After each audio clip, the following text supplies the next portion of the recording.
ওনারা কি করলো, বললো যে হাতটা বেশি নাচে, তুই তো এমনি নাচুনি। তো পাশের একজন বলতেছে গলা ডাবায়া কথা গো, বুঝা নিব তো। এরকম বলার পরে আমি বলতেছি তোমরা কে, নিশ্চয়ই আমার চেনা কেউ, তোমার মুখ আমি দেখবো। বললো তোর হাত দুইটা বেশি নাচতেছে, হাত দুইটা বাইদা নিল। পরে পা দিয়া যখন আমি লাথি মারলাম, আমার মনে করেন থাপড়াইতে থাপড়াইতে পুরো লাল বানাই লাইছে। পরে আমার টাইনা নিচে নামায়া পিছন দিকে এভাবে হাত দিয়া খাটের পায়ের সাথে আমার বাঁধছে। এই 18 চলতেছে, এখন 18 চলছে। আপনি কি একটু শারীরিকভাবে অসুস্থ? জি। আপনার কথা শুনে মনে হচ্ছে, কারণ একটু দুর্বল লাগছে আপনাকে। জন্ম জেলা কোথায়? আমার জন্ম জেলা নারায়ণগঞ্জ। নারায়ণগঞ্জ থেকে আপনি আসছেন আজকের এই স্টোরিটা বলার জন্য? জি। ওকে, আর কিছু বলতে চাচ্ছিলেন? আর আমার বাবার বাড়ি কিন্তু মুন্সিগঞ্জ, কিন্তু আমি জন্ম নিয়েছি নারায়ণগঞ্জে, বড় হয়েছি নারায়ণগঞ্জে, ইভেন আমি এখন নারায়ণগঞ্জেই আছি। আচ্ছা, তুমি শুরু করেন আপনি যেখান থেকে বলতে চান। খুব অল্প বয়সে যতটুকু শুনছি, এখনো আম্মুর কাছে শুনি যে আমার জন্মের পর থেকেই আমার বাবা তত একটা খুশি না, আমার নিয়ে অনেক ঝামেলা করতো। তো আমার মা কষ্ট সিদ্ধে আমার যখন 7 কি 8 বছর, এর মধ্যে আমার একটা ভাই হয়। তো এই ভাইটা আপনি হওয়ার প্রথম পর, সন্তান? হ্যাঁ, আচ্ছা। আমার আগেও আমার একটা ভাই হয়েছিল, কিন্তু ওটা হয়েছে মৃত। ও ওর আচ্ছা। কোনো, জি। কি করতো আপনার বাবা? আমার বাবা তখন আর কি আমার দাদার হোটেল ছিল, ওই হোটেলে থাকতো। আচ্ছা আর এভাবে উনি গাড়ি চালাইতো। আচ্ছা আচ্ছা, ওকে। তো আমার বাবা যখন মনে করেন আমার বয়স 7, আর আমার ভাইয়ের বয়স এই ধরেন 2 কি 2.5 এরকম হবে, তখন আমার বাবা আমাদের ফেলায় কি অন্য জায়গায় বিয়ে করে। আপনার বাবা? জি। আমার বাবা আমার মার অজান্তেই অন্য জায়গায় বিয়ে করে। যখন আমার মা জানতে পারে আর কি, তখন জিজ্ঞেস করে তুমি কি এটা করছো ওরে। আর আমার মার বিয়ের পর থেকেই মনে করেন যখন আমি হইলাম, আমার ভাই হওয়া অবধি ঠিক ছিল, যখন আমি হইলাম এরপর থেকে আমার মারে মারধর। আচ্ছা। মারে তো অনেক মারধর করছে। এরপর এরকম করে সংসার চলতেছে। আমার ভাইয়ের যখন 2 থেকে 2.5 বছর বয়স, আমার ধরুন 7 বছর বয়স, তখন আমার মার পারতেছিল না। এর মধ্যে আবার শুনছে যে বিয়ে করছে। তো আমার মা তো থাকার আর কোনো প্রশ্নই আসে না। আমার মা আমারে আর আমার ভাইয়ের নিয়ে কিচ্ছু না বলে নানু বাড়ি চলে আসে। এরপর আব্বু মনে করেন বিচার টিচার ডাকাইছে যে ও চলে যাবে কেন, ওরে বলো যে না যাইতে। তো আমার মা বললো তুমি এরকম করছো, তুমি বিয়ে করছো, শাদী করছো, আমার তো এখন আর কোনো দরকার নাই। তারপর যাই হোক, মা গেছিল, আমাদের নিয়ে গেছিল বাবার বাড়িতে। যাওয়ার পর মারে আবার অনেক মারধর করতো, আর মারধর করতো, যতবার মারধর করতো আমার ভাইটার অনেক আদর করতো, কিন্তু আমার সামনে রেখে মারধর করতো।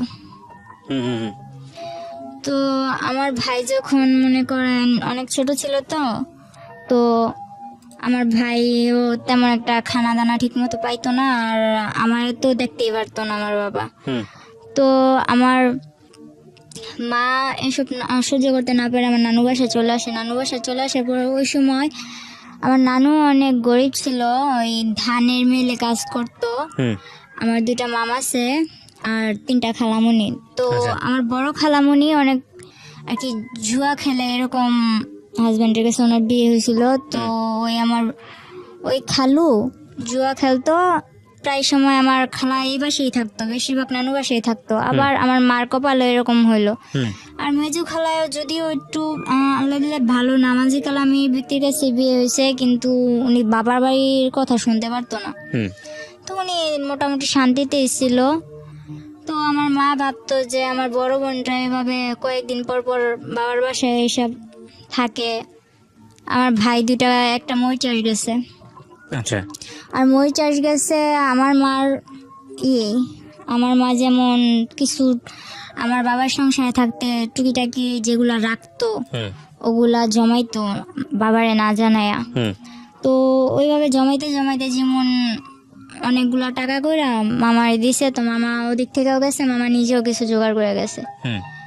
তারপর মনে করেন মামা মই চাষ, ছোট একটা খালা আছে, ছোট একটা মামা আছে, আর আমরা 2 ভাই বোন। এর মধ্যে বড় খালাও মনে করেন এই বাসায় থাকে, আমার মা ওই বাসায় থাকে। তারপর বড় খালার ঝামেলা শেষ করে বড় খালার বাসায় পাঠাই দিছে। আর আমার আম্মু বলতেছে, আমার আম্মু তখন কাঁথা সেলাইতো, আচ্ছা কাঁথা সেলাই করে সংসার করতো, দর্জি কাজও জানতো, টুকটাক করতো। পাশের বাড়ি একজন বুদ্ধি দিল যে তুই বাইরে চলে যা। আপনার মাকে বুদ্ধি দিল? জি। তখন কি বাবার সঙ্গে থাকতো না আলাদা হয়ে গেছে? না, তখন তো আমার মা আলাদাভাবে আইসা পড়ছে। আচ্ছা আচ্ছা, মানে আপনারা কি মার সঙ্গে থাকতেন না বাবার সঙ্গে? মার সঙ্গে থাকতেন, দুই ভাই বোন। হ্যাঁ, এর মধ্যে আবার অনেক কিছু হয়েছে কি, যখন আমার মা আইসা পড়ে তখন 3 মাস পর আমারে আবার নিয়ে যাওয়া হয় আমার আপনার ভাইটা। বাবার বাসায়? হ্যাঁ, হুম। আমার ভাইটা দুধের বাচ্চা, আমার ভাইটা নিতে পারে না, আচ্ছা, তো আমার নিয়ে যায়। নিয়ে বলতেছে যে তুই বাবার সাথে থাকবি না, তুই মার সাথে থাকবি। আপনাকে জিজ্ঞেস করেছেন? হ্যাঁ, হুম। কিন্তু কোনো দিন এতটা আদর করে নাই। আমার দাদু বাড়ির সবাই আমারে যতটা আদর তখন আমারে করছে যে তুই আমাদের সাথে থাকবি, মানে আপনাকে রাখার জন্য মূলত। হুম। কিন্তু আমার রাখতে পারে নাই। মানে আপনি ডিসিশন দিয়েছেন না আমি মার সঙ্গে থাকবো? আমি ওদের কাছে বলছি হ্যাঁ থাকবো, যখন বলতাম যে না থাকবো না তখন রাইগা যাইতো আর কি, একরকম করতো আমার সাথে। পরে যখন বিচার বসলো তখন আমি বললাম আমি মার সাথে থাকবো। আপনি নিজে থেকে বলেছেন? তখন কি স্কুলে যাইতেন? মানে ওই বয়স ছিল না? কয় বছর বয়স? তখন আমার বয়স 7 বছর। ও আচ্ছা, ক্লাস 1-2 তে পড়ার বয়স। হ্যাঁ পড়াশোনা করতেন? হ্যাঁ, তখন আমি 3 তে পড়তাম। ক্লাস 3 তে পড়তেন। তো আপনি যেটা বলছিলেন যে আপনার মাকে বুদ্ধি দিল যে বিদেশ চলে যাওয়ার জন্য, হ্যাঁ, তারপর ওই আমার মা কি করলো, আমার মা মামারে জানাইলো যে আমি তো বাইরে যাবো, কিছু করতে পারবি কিনা। মামা ডাইরেক্ট বললো না। হুম। মা বললো আমার কিছু টাকা পয়সা লাগতো, এখন যদি তোরা না করে দেস তাহলে আমি কার কাছে যাবো। তোকে যে সময় প্রয়োজন ছিল আমি কি তোকে হেল্প করছি না আমার সংসারে থেকে, হুম। এখন তোরা কিছু কর। তো আমার মামা ডাইরেক্ট না করে দিল। পরে আমার নানু বুঝাইলো যে দেখ তো মেয়েটা কই যাইব। এটা বোঝানোর পর মামাও কিছু দিল। তারপর হইলো যে মা এই কাঁথা সেলাই করা, দর্জি কাজ করা, মনে করেন 7-8 মাসে কিছু জোগাড় করলো। জোগাড় করার পরে মা এইসব দিয়া ওই সেন্টারে এদিক সেদিক যায় টাইয়া, মনে করেন কিছুদিন পর মা বিদেশ চলে যায়। তখন আমি 8-এ পড়ি। আচ্ছা, ঠিক আছে। তো আমার আপনাকে রেখে যায় কোথায়? আমার নানির কাছে রেখে যায়। নানির কাছে রেখে যায়। ঠিক আছে, নানির কাছে ছোট মামা ছিল বাসায় আর ছোট খালা ছিল। হুম। তো আর আমার ভাইটারে আর আমার নানির কাছে রেখে যায়। আমার মা যাওয়ার 3 মাস পর আমার নানি মারা যায়। ওহো। আমার নানি মারা যাওয়ার পরে মনে করেন এখন তো আমার ছোট খালাটা সংসার হাল ধরলো। আমরাও খুব ছোট ছোট ছিলাম, তখন আমার মাদ্রাসায় দিল। হুম। স্কুল থেকে আইনা মাদ্রাসায় দিল। তখন ক্লাস 5-এ পড়ি। 5-এ পড়া অবস্থায় মনে করেন এখন আমার সামনে পরীক্ষা, এর মধ্যে আমার নানু মারা গেছে। হুম। আবার বলতেছে আমার ছোট খালামণির বিয়ে ঠিক হয়েছিল, ওকে। 40 দিন যাওয়ার আগে বিয়ে দিতে হইব, নয়তো 40 দিনের পরে 18 মাস যাওয়ার আগে বিয়ে দিতে হইব। হুম। এগুলো কি বলেছে এগুলো আর কি আশেপাশের লোকজন? হ্যাঁ, আশেপাশের লোকজন বলে যে মরার 18 মাস এগুলা বাছাবাছি করে আর কি ওনারা। হুম। তো এগুলা বলার পর কিছু করার নাই। নানি 40 দিন যাওয়ার পর 18 মাস যাওয়ার আগে আর কি হুম। 2 মাসের মধ্যে আমার খালামণির বিয়ে দিয়ে দেয়। তখন আমার কেবল 8 বছর, আমার ভাইটা 3 বছর। এরপর আমার নানু কি করবো, কিছু তো করার নাই। তো বড় খালার বড় মেয়ে যেটা আছে হুম। ওরে আনে, ও স্কুলে পড়তো, ও তখন এসএসসি দিছে, কলেজে ভর্তি হবে এমন সময় ওরা আইনা পড়ে। হুম। তো সংসারের হালটা ধরার পর মনে করেন কোনো মতে সংসারটা চলতেছে। তো হঠাৎ করে আমার ওই বোন মনে করেন কিছুর থেকে কিছু হইলে আমাদের দুনো ভাই বোন, আমার ভাইটা যে বাচ্চা, আমার ভাইটা কিন্তু এখন শুকায় গেছে, কিন্তু ছোটবেলা এত কিউট ছিল। আমার ভাইটার দেখলে সবাই যে না দেখবো ও আদর করতে চাইবো, এরকম মোটা টোটা ছিল। আমার ওই ভাইটার দিকে তাকায় ওর একবার মায়া হয়নি। ও শুধু শুধু মারতো, কথা থেকে কথা হইলে মারতো, আর আমার তো কোনো কথাই নাই। ওরে আনা হয়েছে এই সংসারের কাজ করার জন্য। আমার মা বিদেশ থেকে ওর জন্য এক্সট্রা খরচ দেয়। আমার মামারা বলে দেখ মুক্তি তোর যা লাগবো আমাদের বলি, কিন্তু ও দুনো ভাই বোনের যাতে কষ্ট না হয়। তখন মনে করেন আমার বোনটা কিছু থেকে কিছু লেগে তো যা তোর বাবার কাছে যা, বাবার কাছে পাঠাইতো। বাবা বলতো আমার কাছে আসছোস কেন, ডাইরেক্ট আমার কাছে আসার কি দরকার, মার কাছে থাকবি মার কাছে যা। মাও মাঝে মাঝে ফোনে বলতো তোর বাবার কাছে যা দেখ কিছু বলে কিনা, ওখানে থাকতে পারিস কিনা, এরকম কিছু বলতো মা। তো আমার মা ক্লাস 8-এ পড়েন তখন আপনি? না তখন 5-এ পড়ি, আচ্ছা। পরীক্ষার সামনে। আচ্ছা। তো এরকম করতে করতে আর কি সারাদিন কাজ করতাম, শুধু আমি ক্লাসটা করার টাইম দিত আমারে। আর বাকি সময় শুধু ঘরের কাজ করা তো? বাকি সময় ঘরের কাজ করতাম। এমনকি আমার নানা এমন একটা সময় গেছে, আমি বাচ্চা মানুষ, যদি আমি আমার নানার কাপড় কাচা না দিতাম, আমার নানা পরিষ্কার জামা পরতে পারতো না। তখন আমি 5-এ পরীক্ষা দিব, 8-9 বছর পড়ছি। এরপর মনে করেন আমি কোনো প্রাইভেট কোচিং টোচিং কিচ্ছু করতাম না। পরে পরীক্ষাটা দিলাম, এরকম করে পরীক্ষাটা দিলাম। এই সকালে উঠে কি আমি এত তাড়াতাড়ি কি থালা বাসনগুলো ধুইতে পারবো? ও রাত্রে 11টা বাজলো, আমি ঘরের মধ্যে পানি আই না, কলসের মধ্যে করে ঘরে পানি আই না, বোলের মধ্যে নিয়ে ওই থালা বাসনগুলো ধুয়ে রেখে যেতাম। এরকম একটা অবস্থা ছিল। আশেপাশের নানুরা কি করতো, আমার কাছে আমার কথা বলতো, আর ওই আমার খালাতো বোনের কাছে আমার খালাতো বোনের কথা বলতো। আমারে বুঝাইতো, দেখ মুক্তি তোদের সাথে এরকম করায় মুক্তি ভালো না, এটা ওইটা এরকম ভাবে চলবি, ওইরকম ভাবে চলবি। আর মুক্তি আবার বুঝাইতো যে এই দুটার বাপের বাড়ির কাছে, বাপের কাছে পাঠাস না কেন, রাখছিস কেন তোদের কাছে, এরকম করে আর কি হালটি মারতো। তো বাসার মধ্যে আমার প্রায় 14টা আসতো, মিল্লা 14টা নানি, একজনে এক কথা বলতো। তো ওই সময় বাচ্চা মানুষ ছিলাম, তো মনটাও প্রায় নষ্ট হয়ে গেছিল। পরীক্ষাটা দিলাম, ইনশাল্লাহ ওর বোন একটা, আমার খালাতো বোন আরেকটা, মুক্তির ছোটটা আমার সাথে পরীক্ষা দিচ্ছে, ওর থেকে ভালো ভালো নম্বর পাইছি। কিন্তু দুর্ভাগ্যবশত আমার শেষ পরীক্ষা যেদিন, ইসলাম ধর্ম পরীক্ষার দিন, আমার অ্যাক্সিডেন্ট হয়। ওকে। যে অটো দিয়ে গেছি ওই পুরো অটোটা অ্যাক্সিডেন্ট হয়, কিন্তু আমার বেশি হয়। আমার ডান হাতের এই আঙুলটা ভেঙে যায়। ভেঙে যাওয়ার কারণে আমি সবটাতে ভালো পাইলেও ওই পরীক্ষাতে আমি কিছুই পাই নাই।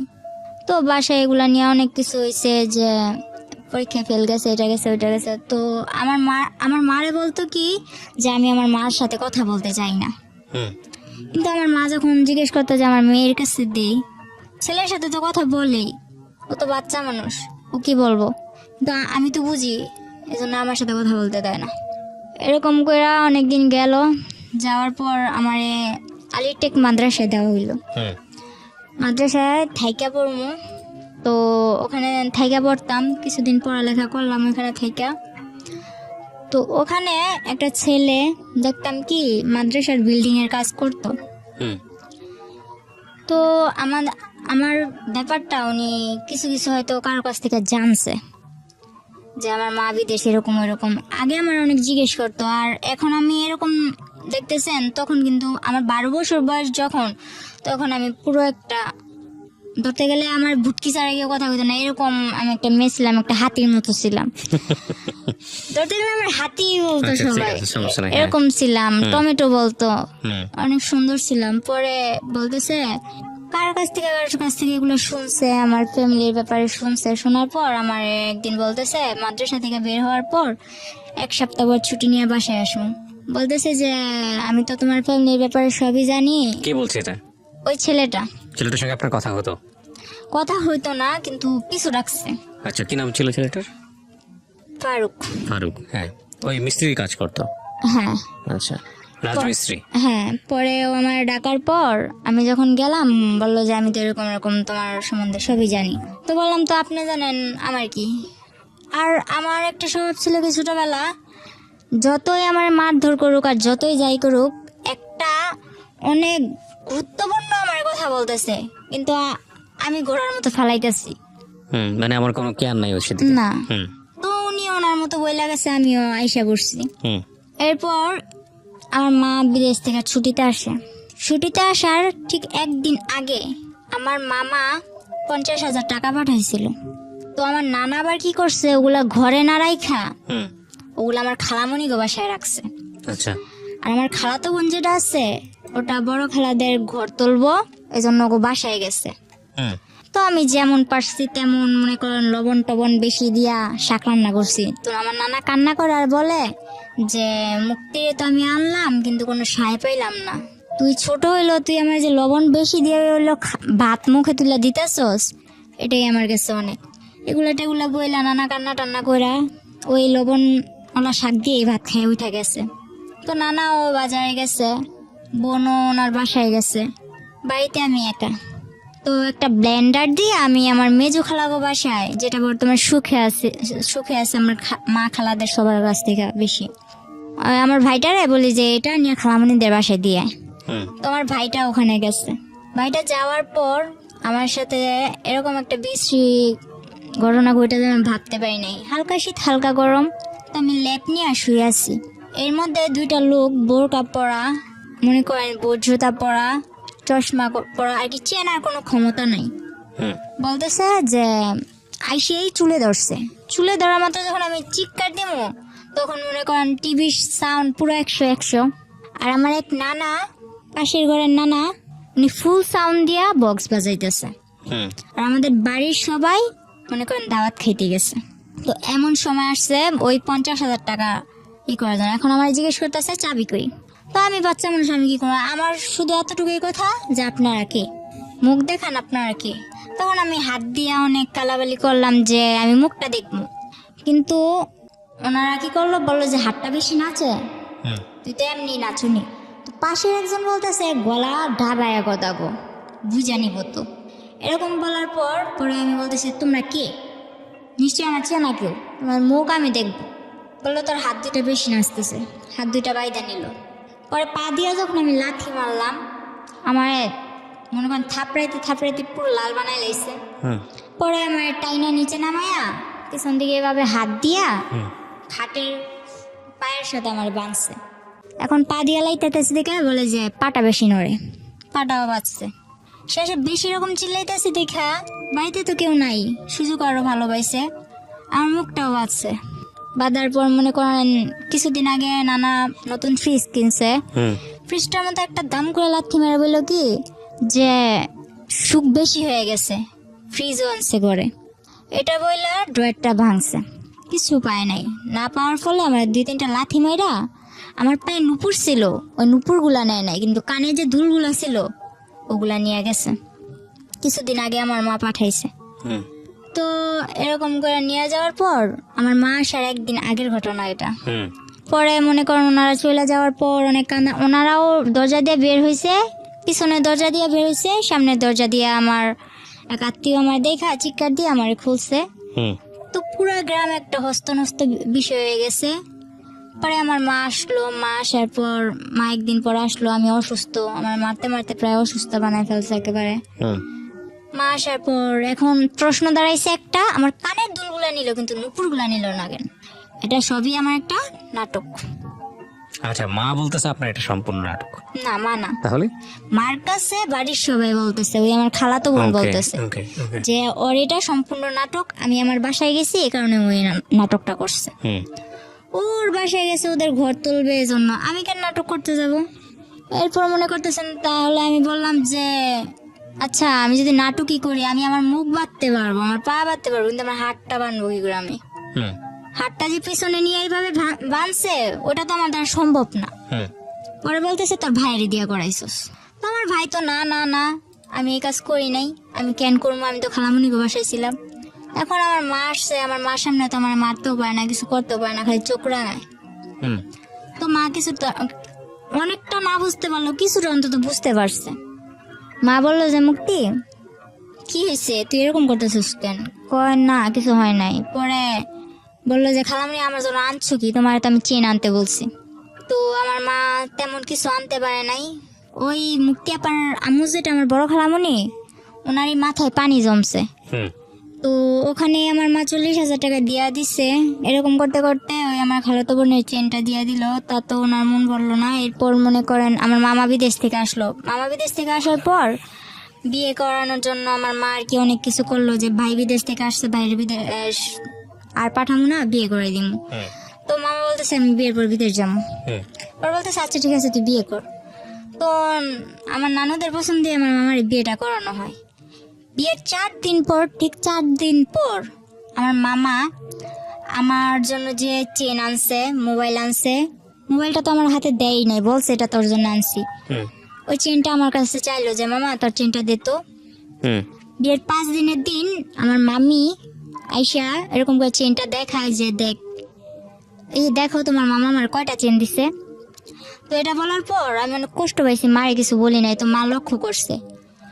আর বিয়ের 5 দিন হয়েছে মাত্র, কিন্তু আমার মামি করতো কি, আমার মার নামে যেটা হয়েছে ওইটাও আমার মামার কাছে বলতো, যেটা না হয়েছে ওইটাও আমার মামার কাছে বলতো।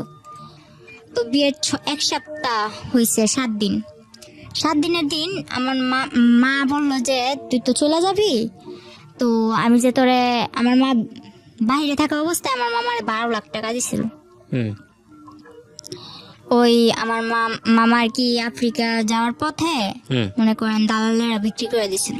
হুম তো টাকাগুলো দেওয়ার পর আমার মা বলতেছে যে ওগুলার কি করবি। হুম তো এগুলো নিয়ে ওনাদের ভাই বোনেদের মধ্যে কি কথা কাটাকাটি হয়েছে আমি জানি না। আমার মারে অনেক মারলো। তখন সন্ধে মারতে মারতে আমার মার ভিতরে শুধু সেমিস্টার ছিল। আপনার ভাই মানে আপনার মামা? আমার মামা, আমার মার ছোট, ওহো। ঠিক আছে। তখন যখন আমার মার এই অবস্থা করছে, বাহিরে কিন্তু অনেক লোক, হুম হুম হুম চেনা অচেনা অনেক লোক। আমি যখন আমার উন্নাটা আমার মার গায়ে দেই, তখন আমার মামা আমার দিকেও আকর্ষণ করে, হাত বাড়ায়। তখন আমার মা বলে যে দেখ তুই আমার যা যা করছস, আমার মেয়েটারে কিছু করিস না। এটা বলার পর আমার মামা একটা ইস্যু ধরলো কি, যে তোর মেয়ে তো ছেলেদের সাথে লাইন করে। তখন আমি বুঝতাম না কোনটা লাইন করা বলে আর কোনটা ফাইন করা বলে, এত কিছু বুঝতাম না।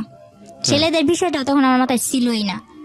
ওই কার থেকে শুনছে যে ওদিকের ফারুকের সাথে আমি কথা বলি, এতটুকুই।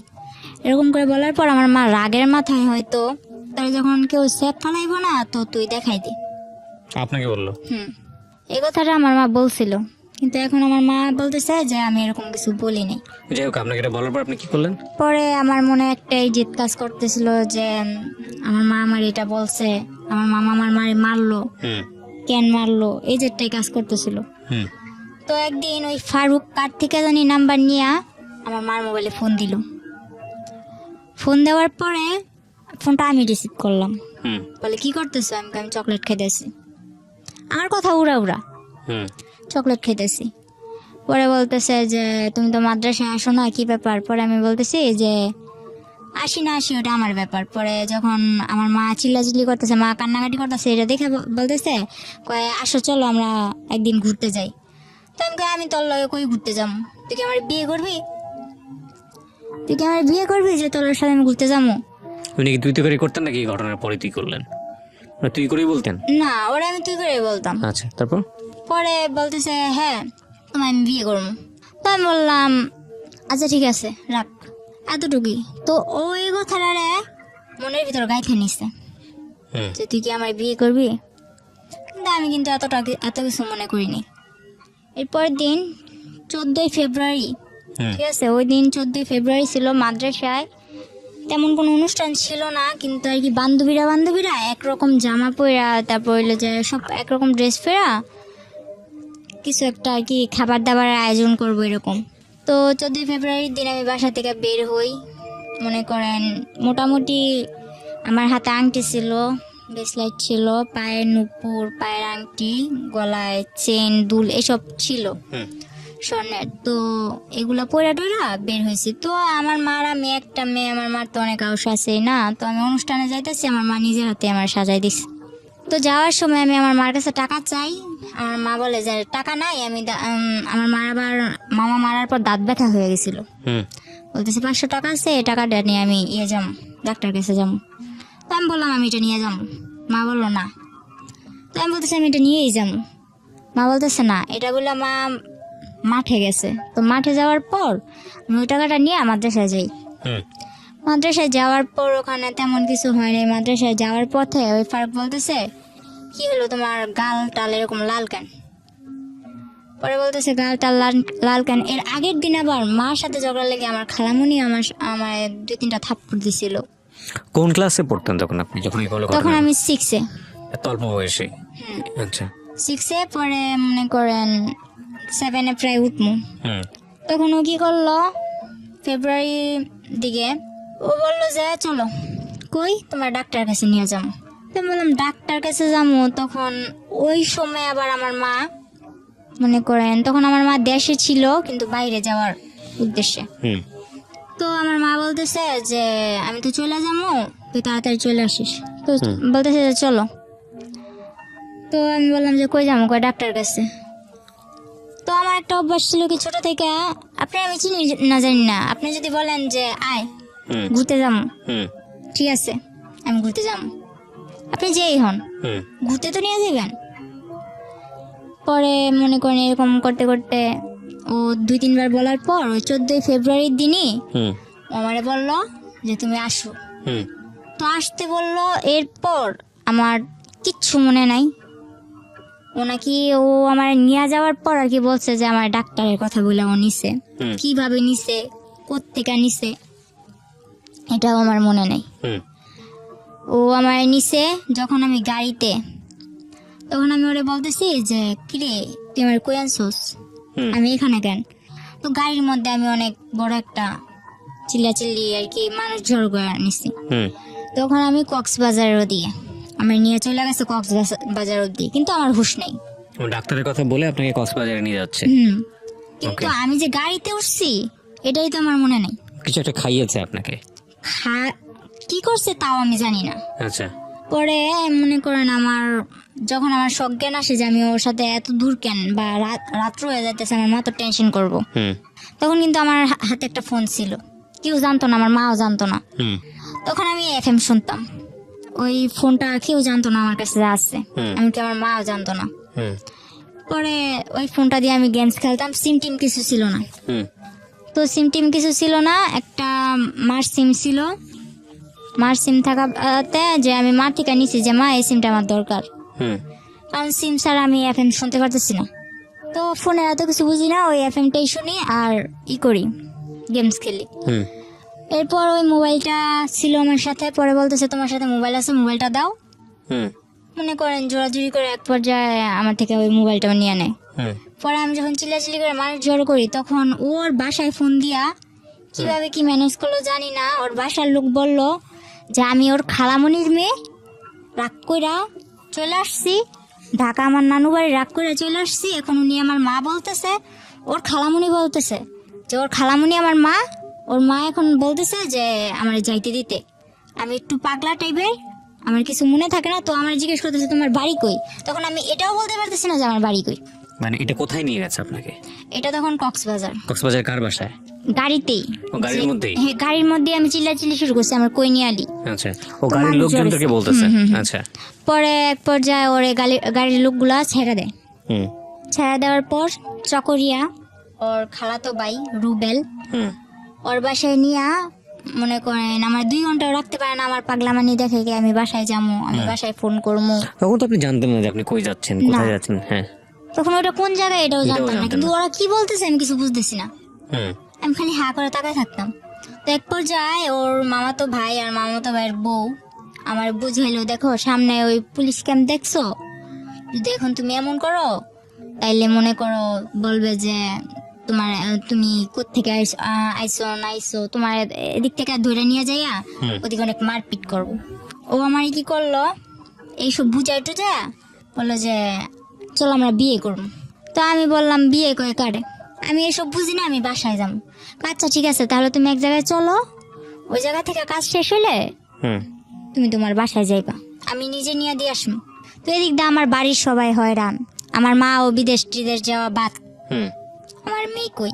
এদিক দিয়া মনে করেন আমার নানা ছোট ভাইয়ের ছেলে যারা আছে ওরা অনেক প্রভাবশালী, হুম এলাকার মেম্বার চেয়ারম্যান, ওরাও মনে করেন কেস টেস কইরা মনে করেন একরকম অনেক কিছুই করছে আমার পরিস্থিতির জন্য। অবস্থা। হ্যাঁ, পরে ওরা বলতেছে আমি বাসায় যাবো, এর মধ্যে আমার কিছুতেই বাসায় যেতে দিব না। পরে নিল কাজী অফিসে, আমি বুঝতে পারি নাই যে এটা কাজী অফিস। কয়েকটা লোক আসলো, ওর মা, ওর বাবা, ওর মামা, ওর আরো 2-1 জন আত্মীয় হুম ওখানে সবাই উপস্থিত ছিল।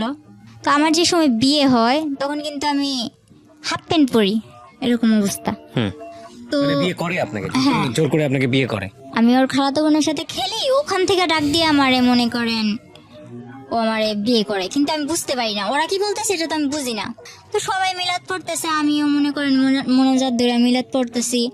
আমার মোনাজাত ধরতে গেলে আমি মোনাজাত ধরলাম, আলহামদুলিল্লাহ বলতে বললো, আমি আলহামদুলিল্লাহ বললাম, কবুল টবুল কিছু না, শুধু আলহামদুলিল্লাহ। এরপর সবাই মিষ্টি খেতেছে, আমিও চাই মিষ্টি নিলাম, খাইলাম, কিন্তু এটা যে আমার বিয়ের মিষ্টি আমি জানি না।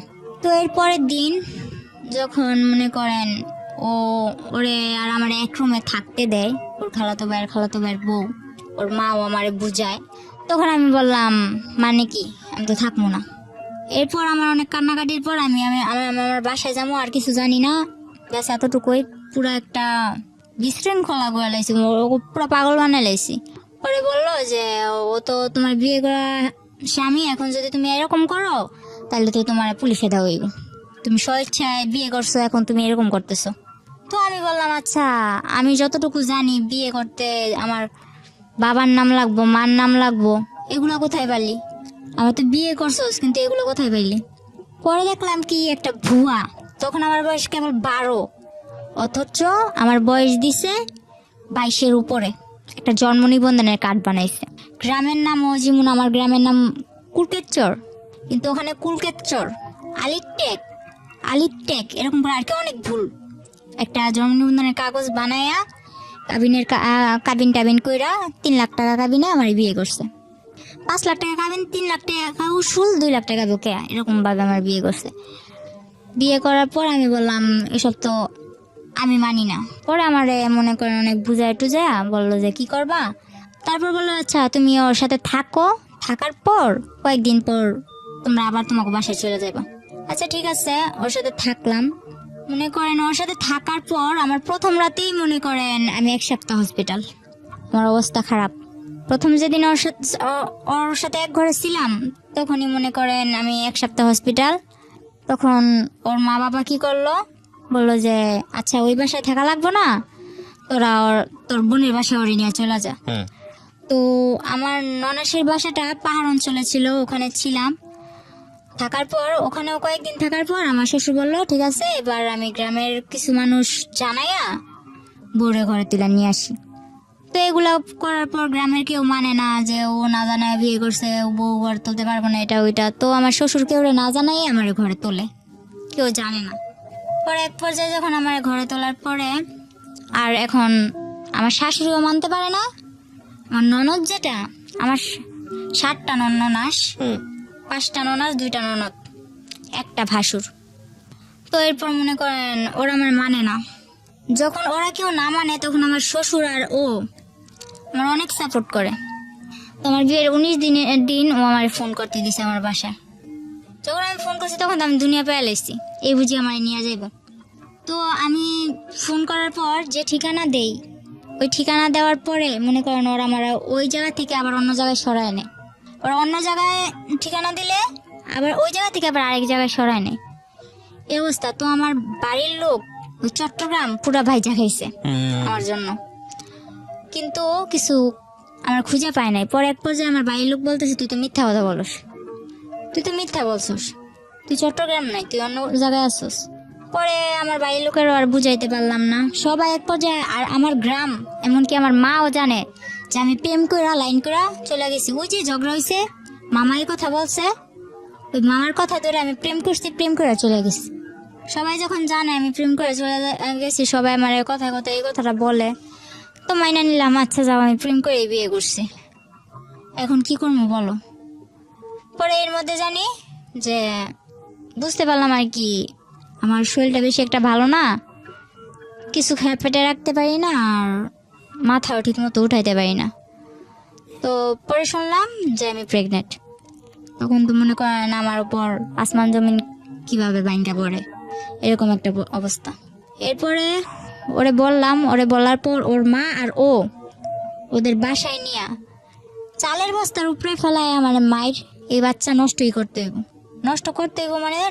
হইব। আমার এক বান্ধবী বললো, ওর সাথে আমি ফোনে যোগাযোগ করলাম। কত বয়স ছিল তখন বাচ্চাটার?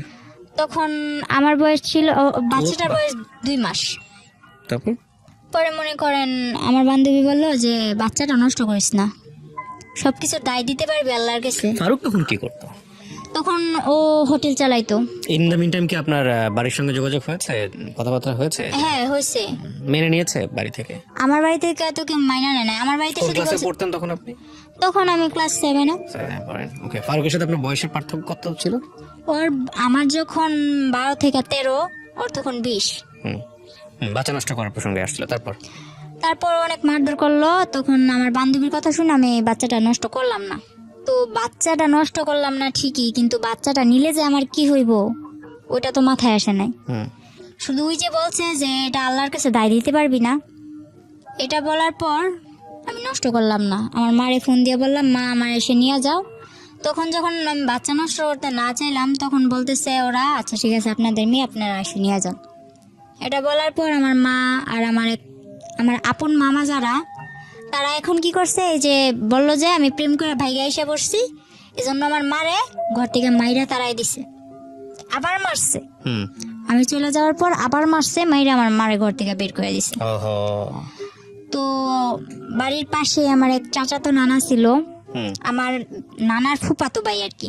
তো ওই নানা আমার মারে জায়গা দেয়, জায়গা দেওয়ার পর ওনাদের করে আমার মা থাইকা, এর মধ্যে আমার মা কি করলো, 4 লাখ টাকা দিয়ে একটা জায়গা কিনলো।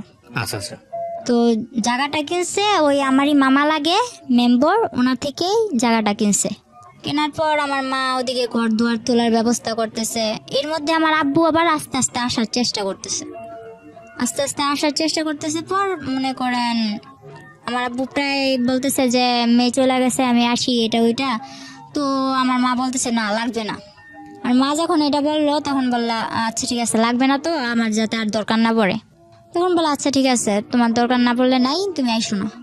পরে আমার মামা মনে করেন মারে মারধর করে বাড়িতে করে দেওয়ার পরে মা ওই মামাদের ওই নানাদের বাসায় উঠা জায়গা কিনলো, ঘর দুয়ার তুলতেছে। ঘর যখন উঠাবে এখনো ঘরের কিছুই করে নাই, শুধু চালটা দিছে। ওই সময় আমি ফোন দিয়ে বলতেছি আমার এসে নিয়ে যাও। তখন আমার নিয়ে আসে, নিয়ে আসার পর বলতেছে যে ওখানে যাইয়া আমার শ্বশুর শাশুড়ি বললো যে আমার মেয়ের যে স্বর্ণ গয়নাগুলো পরানো ছিল ওগুলা কই। তখন ওগুলা তো সম্ভবত আমার শাশুড়ি নিচ্ছে। তো আমার শাশুড়ি নিচ্ছে, আমি বললাম যে আমার শাশুড়ির কাছে। তো আমার শাশুড়ি বললো কই, আমার কাছে এগুলো কিছুই দেয় নাই। মা আমার নিয়ে এসে পরে, মা নিয়ে এসে ওই রাইতে আমার বলতেছে, যখন বুঝতে পারলো যে আমার কিছু একটা অন্যরকম, তখন বললো তুই বাচ্চাটা নষ্ট করে ফেল। বললাম যে আমার যে বাবু এবার তুমি জানো না কি করে। কয় আমি বুঝতে পারি, আমি তোর মা, তোর থেকে আমি হই না, আমার থেকে তুই হইছস। পরে মাও বললো এই কথা। মা এই কথা বলার পর আমি ফারুকরে কল দিলাম। কল দিয়া এক রাইতে বললাম এখন এসে আমার নিয়ে যান, আমি ভাড়া বাসায় থাকবো, কিন্তু আমি বাচ্চাটা নষ্ট করবো না। বিয়ে তো মানুষের বারবার হয় না। তো আমার বিয়ে যখন হয়েই গেছে আর সবাই জানে যে আমি প্রেম করে বিয়ে করছি, ভাইগা যায় বিয়ে করছি, তো সবাই যেটা জানে জানুক, কিন্তু আমি বাচ্চাটা নষ্ট করবো না। আপনি আমার বিয়ে করছেন, এটা আপনার বাচ্চা, আপনি এসে আমার নিয়ে যান। ডিটারমিন ছিলেন একদম। হুম। হুম তো তখন আমার বয়স অল্প ছিল। আমার মা কি করলো, যেদিন ফারুক আসলো এর পরের দিনই কিন্তু ফারুক চট্টগ্রাম থেকে রওনা দিছে। আসার পর আমার নিতে আসছে ওর এক বন্ধুরে নিয়ে। নিতে আসার পর মা কি করলো, কিছু আয়োজন করে ওরাও খাওয়াইলো, বললো যে তুমি চলে যাও, আমার মেয়ে তো দিব না। তখন আমি বললাম যে আমি চলে যাবো। তখন মা কি করলো, বাচ্চাটা নষ্ট করার জন্য আমারে পিল খাওয়াইলো। আমার গরম পানি করে খাওয়াইতে চাইছে অনেক জোরাজুরি করে, তো আমি গরম পানি করে খাই নাই। তারপর যখন এক পর্যায়ে আমার সাথে ধস্তাধস্তি করতেছে, পরে বললাম আচ্ছা খাবো, কিন্তু আমার ঠান্ডা পানি দিয়ে খাও। কিন্তু তখন আমি জানতাম না গরম পানি দিয়ে খেলে কি হয়, ঠান্ডা পানি দিয়ে খেলে কি হয়। কিন্তু আমি গরম পানি খাবো না, তো আমার ঠান্ডা পানি দিয়ে খাও। ঠান্ডা পানি দিয়ে খাওয়াইলো, কিছু হইলো না। তো ওই রাতটা থেকে পরের রাত্রে আমরা আবার বাসে উঠলাম, শ্বশুর বাড়িতে যাম, যাই হোক শ্বশুর বাড়িতেই থাকবো। তো গেলাম, যাওয়ার পর ওখানে মনে করেন 3-4 মাস ভালোই কাটলো। কিন্তু আমার শ্বশুর বাড়িতে আমি ছোট খেয়ে সংসারের হাল ধরেন সবটাই ধরছি। সারাক্ষণ গরুর গোয়ালে পড়ে আছি, 4-5টা গরু পালতেছি, মুরগি তো মনে করেন খোয়ার ভর্তি মুরগি, হাঁস, গরু, ছাগল সব কিছু করতেছি। তো এর মধ্যে করলো কি, আমি বললাম যে আমি পড়বো, আমি পড়ালেখা করতে চাই। এই কথাটা আজ পর্যন্ত কেউ জানে না, এই যে আজকে আমি বললাম। আমার মা হয়তো শুনতেছে, আমার মাও জানে না। ও আমার এই স্কুলেও ভর্তি করাইছে, ঠিক আছে, ওর বোনের সাথে আমার স্কুলেও ভর্তি করাইছে। তো স্কুলে ভর্তি করানোর পর ওখানে আমি ঠিকমতো ক্লাস করতে যাইতে পারতাম না, যেহেতু আমার বাড়িতে সংসারে কাজ করা লাগতো।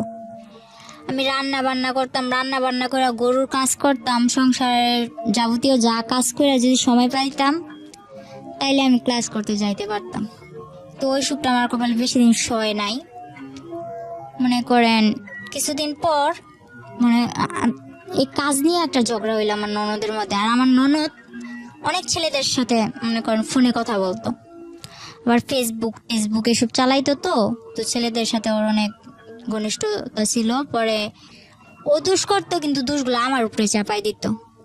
আমার হাতে মোবাইল দিছিল তখন, ফারুক আমার হাতে একটা মোবাইল দিছে। ও বাইরে থাকলে আমার ফোন টোন দিত। তো কিন্তু আমি মোবাইলের কিছু বুঝতাম না। তো আমি বললাম কি যে তুমি যে আমার দোষটা পাও, তুমি পাইছো কি? যখন আমি একটু কড়া ভাবে আমার ননদের আমি ধরলাম, তখন আমার ননদ আমার মারলো। ননদ আর শাশুড়ি মিলে দুইজনই মারলো। এদিক দিয়ে আমি কিছু খাইতে লইতে পারি না, শুকায় কাঠ হয়ে যাইতেছি। আমার তখন 5-6 মাস হয়ে গেছে, বাবু হবে কাছে এসে ডেট। এর মধ্যে ওরা আমার মারধর করে আর কি, সহ্য করতে পারছিলাম না। পরে এর মধ্যে আমার ফুফাতো বোন যেটা আছে, এটা আমার জামাইয়ের সাথে মনে করেন যোগাযোগ করা শুরু করলো, আমার ফুফাতো বোন। আর বাবার সাথে আমাদের কোনো পরিচয় নাই, কিন্তু আমার ফুফাতো বোন যোগাযোগ করে। পরে কি করলাম, মারে বললাম মা আমি বাসায় চলে যাব। পরে ফারুক আইসা আমার যে সময় আমার 4 মাস শেষ 5 মাসে পড়বো, এমন সময় ফারুকে আবার আমার বাসায় দিয়া যায়। এই দিয়া যাওয়াই যাওয়া, আর কোনো খবর পাত্তা কিচ্ছু নাই।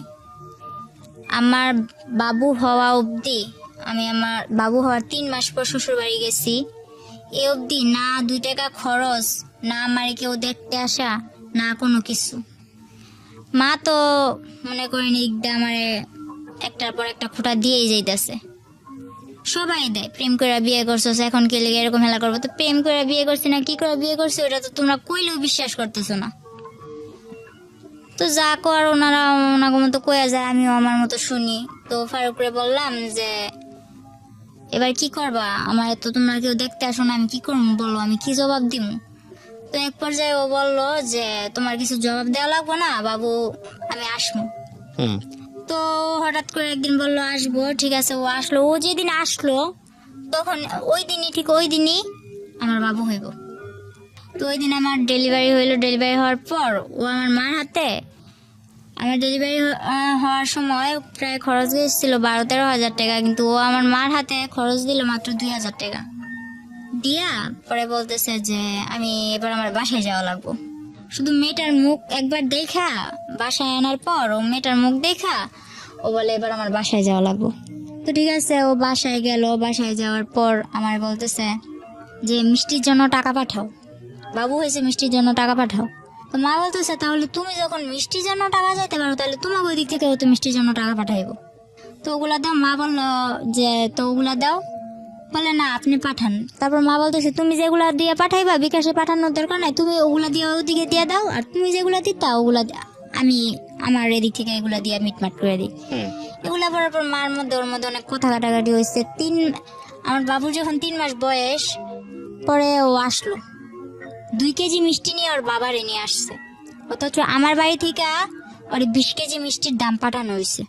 পরে ওর বাবা নিয়ে 2 কেজি মিষ্টি নিয়ে আসছে, ভালো কথা। আমার মা যা আপ্যায়ন করা লাগে করছে, করার পর আমারে আর আমার বাবুরে ওদের কাছে দিয়ে দিছে যা লাগে, মনে করেন দোলনা থেকে শুরু করে আমার বাবুর যা লাগে, আমার যা লাগে আপনার সামনে দিয়েছে? হ্যাঁ হ্যাঁ। কেমন লাগছিল এই মুহূর্তে? ওই জীবনের প্রথম মুহূর্তে বাচ্চা। তো আমি আর কি, আমার যে বাবু হয়েছে, আমার বাবু কিন্তু আমরা বয়স কত ছিল এই সময়টাতে? তখন আমার বয়স 14। বুঝতেন মা তো সার্বজনীন, মার আবেদন তো সার্বজনীন, সেটা যে বয়সই হোক না কেন। এতটা বুঝতাম না, কারণ আমি জানতাম এটা একটা বাবু, হুম। কিন্তু এটা যে আমার মেয়ে, আমার বাবু, এটা যে আমার একটা অংশ, ওগুলো এত কিছু না। তবে বাবুটা হাত পা নাড়ায় আমার সাথে খেলে, বাস এতটুকুই, আর কিচ্ছু না। হুম। আর এর মধ্যে আমার সমস্যার কারণে আমি আমার মেয়ের বুকে দুধটুকুও খাওয়াতে পারিনি। তো আমিও হাসতে খেলতে খেলতে যে 3 মাস ছিলাম, তখন তো আমার মেয়ে কিনা জন্মের পর থেকে ওরে যে হসপিটাল থেকে বাসায় নিয়ে আসছে, বাসায় নিয়ে আসার পর থেকে তো ওরও কোনো খোঁজ নাই, আমারও কোনো খোঁজ নাই। ও ঘুমাইতেছে আমার মার কাছে, আমি পাত ফিরে অন্য দিকে ঘুমাইতেছি। এটা যে আমার মেয়ে, কোনো দেখশন নাই, বুঝতামই না। তো 3 মাস তো এভাবে হেসে গেলে কাটাই দিলাম। ওখানে যায় যে আমার জন্য কি অপেক্ষা করতেছে ওটা তো আমার এত কিছু মাথায় ছিল না। বললাম হ্যাঁ শ্বশুর বাড়ি যাবো, মেয়ে হয়েছে শ্বশুর বাড়ি যাবো। তো গেলাম, আমার মা একেবারে সুচটা অব্দি আমার দিয়ে দিল যা লাগবো। আমার জন্য ট্যাং, আমার মেয়ের জন্য ওই সেরোলাক্স 7 মাস অব্দি যা খাবার লাগবো আমার মেয়ের সব খাবার আমার মা দুধের ডিবি টিবি যা লাগে সব কিনে দিছে। হুম ওই বাড়িতে যখন পাটা রাখছি, রাখা মাত্র আমার শাশুড়ি কি করলো, কি আনছে পর যা নিছি আর কি, শুধু দোলনাটা ঘরের মধ্যে ঝুলাই দিছে, এভিনে আর একটা সুতাও আমি চোখে দেখিনি। হুম আমার মা 22,000 টাকা খরচ করে আমার মার গলার চেন বিক্রি করে আমারে এত সব কিছু কিনা কেটে দিল, কিন্তু আমার মার চেন বিক্রি করার মূল্য রইলো কি, আমি তো কিছুই পাইলাম না যাইয়া, শুধু দোলনাটা ঝুলাই দিছে মাঝোটে।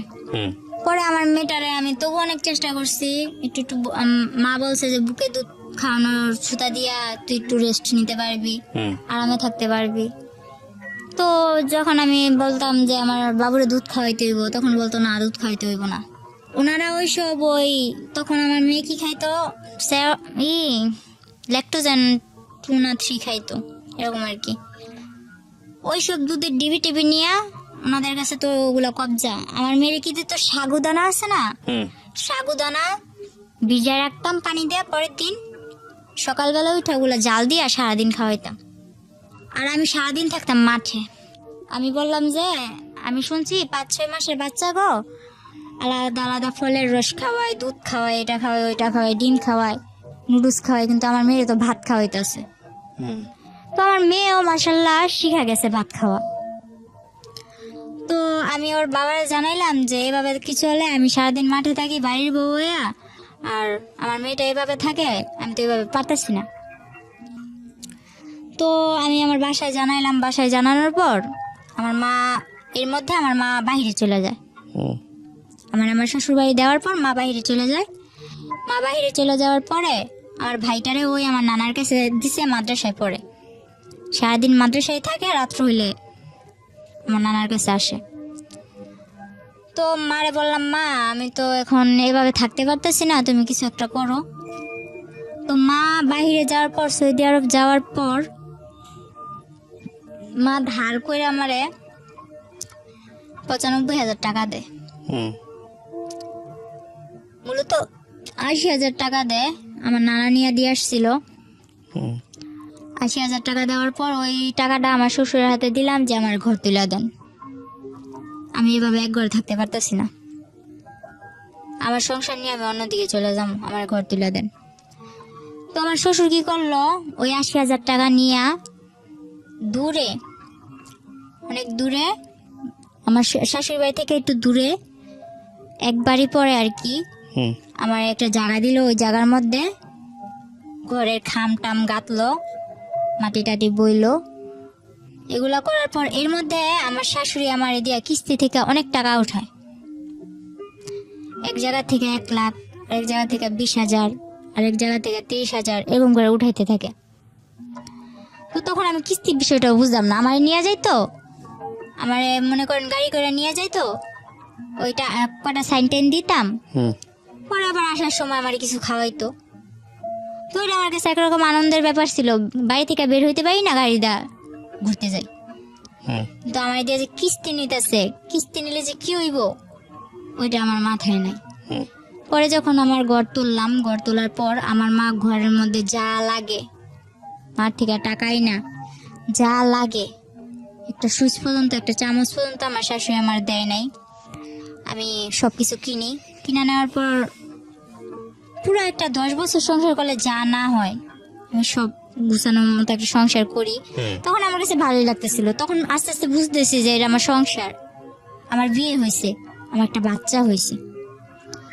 এর মধ্যে আমার ফুফাতো বোন যেটা আছে, ও ফেসবুকে ফেক আইডি খুলা, ছেলেদের নামে আইডি খুলা হুম আমার হাজব্যান্ডের জানাইলো কি যে আমি তো মিমরে ভালোবাসি, ওর সাথে আমার রিলেশন ছিল, এখন তো আমরা পালাই যাম। হুম তো ফারুক তো আমি বলতে পাগল ছিল। এটা যখন বললো আমার ফুফাতো বোন, তখন তো ও পুরা রাগ আমার উপর, কিন্তু আমারে বলে না। এরপরে কি করলো, আমি যখন জিজ্ঞেস করলাম, এরপর বলে যে দেখ কি বলে এগুলো। হুম তো তখন আমি আর কি টুকটাক ওই বাংলায় যে ইংলিশ গুলা লেখে না, আমি ফটর ফটর বলে দিতাম। ও যে চ্যাটিং করে না, এগুলো আমি ফটোর বলে দিতাম, তুমি এটা লিখতেছো এটা লিখতেছো, কিন্তু আমি মোবাইল সম্বন্ধে কিছু বুঝতাম না। ও মেসেঞ্জারে চ্যাট করতো, আমি বলতাম। তো আমার বলতো তুই তো সবই পারস, দেখা যায়, আয় তোরে বুঝাই। এই যে মেসেঞ্জারে এই লোকটা তোরে এই যে এরকম ভাবে বলতেছে, তোর সাথে আগে রিলেশন ছিল, এখন তোরা পালাই যাবি, তো ওর সাথে যোগাযোগ, তোর হাতের মোবাইলটা আমার দিয়া লাবি, আর কেউ যোগাযোগ রাখতে পারবি না। আচ্ছা, হাতের মোবাইল নিয়ে নাও, মাই যদি ফোন দেয় এই মুহূর্তেই তো দিব, আর মাই বিদেশ থেকে একটু ফোন দিব, আমি তোমার লগে একটু আমার মার লগে একটু কথা কম, আর তো কিছু না। তো মোবাইল আমি দিয়ে দিছি। এরপর ওই ফেক আইডি দিয়ে আমার ফুফাতো বোন কথা বলতে বলতে এক পর্যায়ে আমি বলি আচ্ছা ফোন দিতে বলো ওরে। তো আমার ফুফাতো বোন কারে ম্যানেজ করছে জানি না, একটা ছেলে দিয়ে ফোন করাইছে। ওই মুহূর্তে ফোন করানোর পর আমার ফুফাতো বোন যাই অশান্তি লাগাইছে, লাগানোর পর আমার মারধর করে আমার বাসায় দিয়া যায়। আচ্ছা, অনেক মারধর করে। তখন আমার মনে করেন এরকম অবস্থা করছে, আমার বাচ্চাটা ছোট ছিল, ও পাটা আছে না, শিল পাটা, আমি খাটের নিচে বসে রয়েছি, ও খাটের উপর দাঁড়ায় ওই পাটা আমার মাথায় ছেড়ে দিচ্ছিল। আমি 7 দিন অব্দি আইসিইউতে ছিলাম। আর ও যদি মারতো তাহলে বেশিরভাগ মাথায় মারতো, আর যে জায়গায় আমি কারোর কাছে বলতে পারবো না ওই জায়গায় মারতো। বলতো যে তুই যখন আমার হবি না, কার জীবনে আমি তোর যেতে দিব না, এরকম করে আমার মারতো।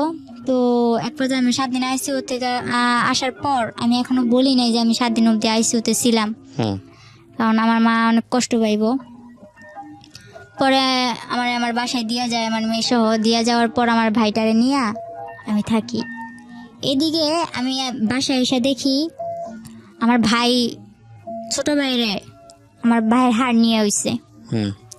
হাড় নিয়ে হওয়ার পর আমার ভাই বয়স অনুযায়ী বিছনায় প্রস্রাব করে দেয়। আমার বাবা, যে বাবার সাথে আমার মার কোনো যোগাযোগ নাই, আমার ভাইয়ের এই রোগটার জন্য প্রথমত আমার বড় খালারে টাকা দিছে 40,000 ওর চিকিৎসা করতে। বড় খালাই করে নাই, মেজু খালাও ছিল, ও ওনাদের বাসায় গেলে ভালো মন্দ কিছু খাওয়াই দিত আমার ভাইটারে, ব্যাস এতটুকু। আর ছোট খালায় বিয়ে দিছে, ছোট খালায় তেমন একটা আমাকে করে না। বড় মামার বউ আইছে, বড় মামাই তো বউর কথায় ওঠে আর বসে। নানার কাছে ও টাকা দিছে, নানাও চিকিৎসা করে নাই। শেষে না পাইরা আব্বুরে মায় কল দিছে, নাম্বার জোগাড় কইরা কল দিয়ে বলতেছে যে আমার ছেলে অসুস্থ, আমার ছেলের চিকিৎসা করো। আব্বুরেও টাকা দিছে মায়, মোটা অঙ্কের টাকা দিছে সবাইরে, কিন্তু কেউ চিকিৎসাটা করে নাই। আমি যখন চলে আসার পর আমার মা আমার হাতে কিন্তু টাকা দেয় নাই। ওই মাসে যা লাগতো, ওই বললাম না যে আমার একটা মামা মেম্বার ছিল, ওনার কাছ থেকে মাসে 2,000 টাকা আনতাম, মনে করেন মোবাইল খরচ, তারপর হইলো যে এভাবে কিছু টুকটাক খাইতে মন চাইলে এসবের জন্য। আর বাজার যা করা লাগতো বাজারে ফোন দিয়ে কয়ে দিতাম যে রসুন মোবাইল এগুলো পাঠাই দিয়ে গেছে, ওনারা পাঠাই দিত। মাঝে মাঝে আমি যাই নিয়ে আসতাম। তো এর মধ্যে আমার বাড়িতে একটা উঠলো কি যে এই মেয়ে কেন এই বাড়িতে থাকবে, ও তো ভাইগা চলে গেছে। তো আমি যা করি ওই মেম্বরে জানাই করি, মেম্বরের কথা ছাড়া আমি উঠে বসি না। কিন্তু গ্রামের মানুষ আমার নামে আজে বাজে কথা বলা শুরু করলো। তো আমার ওই যে বললাম না এর আগে আমার একটা রোগ হয়েছে, ওই রোগটা আবার দেখা দিচ্ছে। আমার বাবু হওয়ার 1 বছর পর আবার দেখা দিল। দেখা দেওয়ার পর ওই রোগটা নিয়ে আমি অনেক দৌড়াদৌড়ি করতেছি, কবিরাজ বাড়ি, ডাক্তার কাছে, নারায়ণগঞ্জ ডাক্তার, ঢাকা এসে দৌড়াদৌড়ি করতেছি। তো তখন আমার মেয়েটারে আমার ছোট ভাই রাখতো, আমি একা একা দৌড়াদৌড়ি করতাম। তো সবাই বলতো এ মেয়ে তো আবার কোনো ছেলের সাথে চক্কর আছে, নয়তো এত রাত্রে এই মেয়ে বাড়ি ফিরে, রাত বাজে 8টা, এই 8টা বাজে, এই সকালবেলা যায় 8টা বাজে আসে, বা বিকাল বেলা যায় রাত্রে 8টা বাজে আসে, এসব বলা বলি করতো। তো আমি বলতাম যে আমি এক জায়গায় গেছি, ওই জায়গায় আমার দেরি হইতেই পারে, ডাক্তারের বিষয়ে সিরিয়াল আছে, কত কিছু আছে, বা রাস্তায় জ্যাম ট্যাম থাকে, দেরি হইতেই পারে। তো আমি যে সময় যে দেরিও হইতো ওই মামারে জানাই দিতাম যে মামা আমার আসতে দেরি হইব, বা মামা আমি আইসা বসছি। তো ওই মামা সবকিছু ওদিক দিয়ে ঠিকই আছে, মামা বাগনির দিক দিয়ে ঠিকই আছে, মেম্বরে আর আমি ঠিকই আছি।